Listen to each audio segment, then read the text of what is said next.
Damon had always felt different from the other boys of River March. While his friends chased each other in the fields, barefoot and laughing, Damon sat beneath the old oak, scribbling numbers in the dirt with a stick. One coin, then another, then another. He muttered, stacking pebbles into little towers. His father, Elias, a farmer with calloused hands and a sunburned brow, would pause from plowing and call out, Damon! Come lend me your strength. The field feeds us all. But Damon would shake his head. Someday, father, I will not sweat in the fields. I will count silver while others do the labor. Elias sighed. Silver buys bread, son, but bread fills the stomach. Do not chase shadows. Years later, Damon's shadow chasing became reality. He apprenticed under a merchant who traveled the rivers and coastal towns, trading grain for oil, wool for spices. Damon's quick mind and sharp tongue soon earned him more profit than his master. By the time he was 30, he owned warehouses by the docks and ships that carried his goods across the seas. Neighbors pointed at his rising house.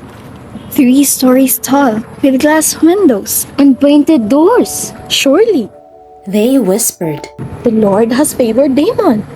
But behind the carved doors, Damon slept little. He lay awake, staring at the ceiling beams, counting debts owed and debts to be paid. He hired guards to protect his storehouses and scribes to manage his accounts. Yet, he still feared loss.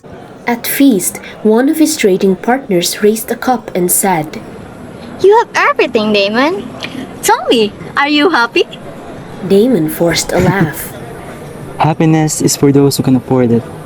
I have no time for such luxuries. One evening, as Damon walked past the small chapel on the hill, the sound of chanting spilled into the street. The scent of incense stirred a memory from his youth. He had once knelt in that very chapel, a poor boy with patched trousers, whispering, Lord, if I ever gain wealth, I will give a tenth back to you, for all comes from your hand. The memory unsettled him. He paused at the door, but pride pushed him on. Later, He muttered, when the time is right. but the time never came. It began with whispers of war in the north. Trade routes closed, ships were seized, and markets soured. Then a storm, black and merciless, tore across River March. Damon's warehouses flooded, sacks of grain rotted, bolts of silk unraveled in the water. He rushes to the docks, shouting orders, but the waves devoured his ships one by one. By morning, all that remained were splintered masts drifting on the tide. His servants abandoned him, creditors pounded on the gates, neighbors who once praised him now sneered. He built his house on sand.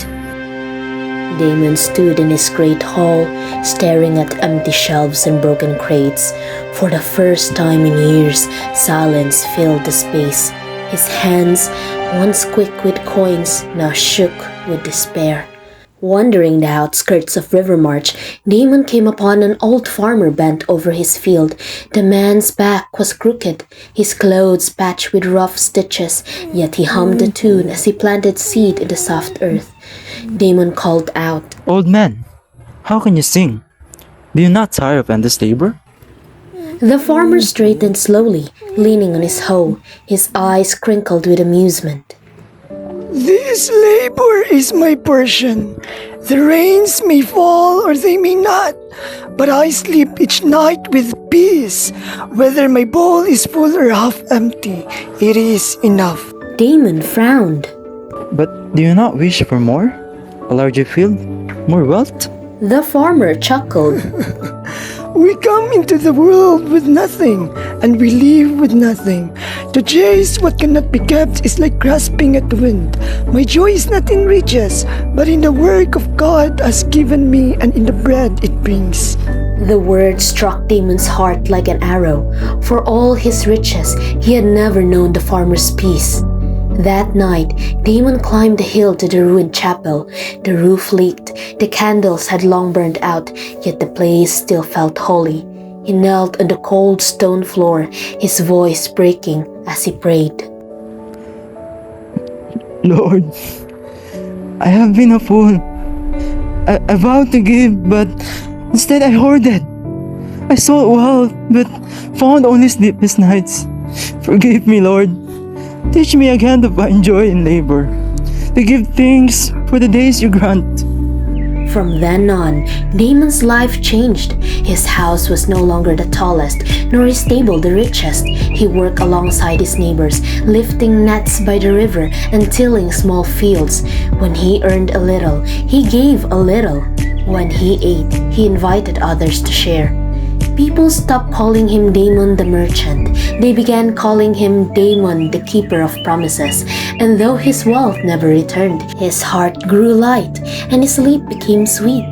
So it was that the people of Rivermarch remembered Damon not for his riches, which vanished like mist, but for his final years of contentment, for he had learned a very important lesson. Whoever loves money never has enough. Whoever loves wealth is never satisfied, but to eat, to drink, and to find joy in one's toil. This is a gift of God. And Damon, at last, received the gift.